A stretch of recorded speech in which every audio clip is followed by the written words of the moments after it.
Assalamualaikum warahmatullahi wabarakatuh. Perkenalkan, nama saya Muhammad Yunus. Pada video kali ini saya akan mempresentasikan materi dari bab 2, yaitu tentang persamaan dasar akuntansi. Pengertian dari persamaan dasar akuntansi adalah sebuah komponen yang membentuk dasar untuk semua sistem akuntansi, bahkan untuk seluruh konsep akuntansi entry ganda didasarkan pada persamaan dasar akuntansi. Persamaan sederhana ini menggambarkan dua fakta tentang perusahaan: apa yang dimiliki perusahaan dan berapa besar hutang perusahaan. Persamaan akuntansi menyamakan aset perusahaan dengan liabilitas dan ekuitasnya. Hal ini menunjukkan bahwa semua aset perusahaan diperoleh melalui hutang atau pembiayaan ekuitas. Rumus persamaan dasar akuntansi yaitu aset sama dengan liabilitas tambah ekuitas. Liabilitas atau kewajiban dalam istilah yang paling sederhana adalah sejumlah uang yang terutang kepada orang atau organisasi lain.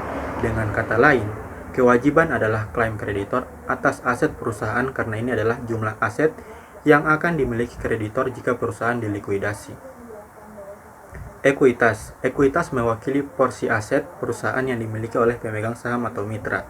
Dengan kata lain, pemegang saham atau mitra memiliki sisa aset setelah semua kewajiban dilunasi.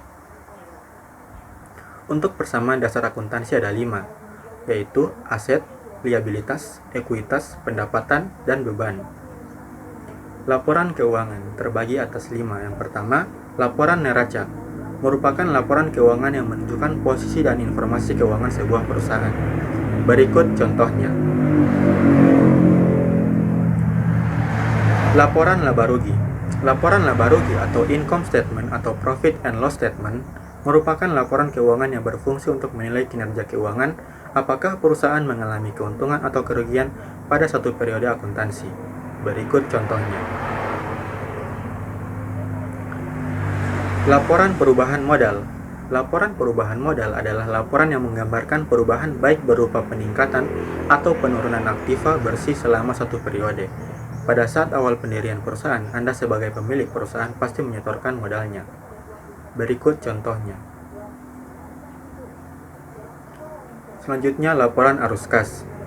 Laporan arus kas atau cash flow statement. Laporan arus kas memberikan informasi tentang aliran kas perusahaan yang masuk dan keluar. Selain itu, laporan arus kas juga berfungsi sebagai indikator untuk memprediksi arus kas di periode yang akan datang.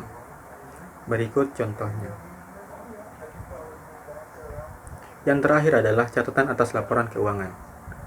Tujuan pembuatan laporan ini adalah untuk memberikan penjelasan yang rinci tentang hal-hal yang ada pada jenis laporan keuangan lainnya sehingga letak catatan atas laporan keuangan ada di belakang sendiri. Perbedaan perusahaan yang pertama yaitu perusahaan jasa. Perusahaan jasa adalah perusahaan yang tidak memproduksi dan menghasilkan barang atau suatu produk. Kedua, perusahaan dagang. Perusahaan ini adalah perusahaan yang menjual produk atau barang persediaan kepada konsumen.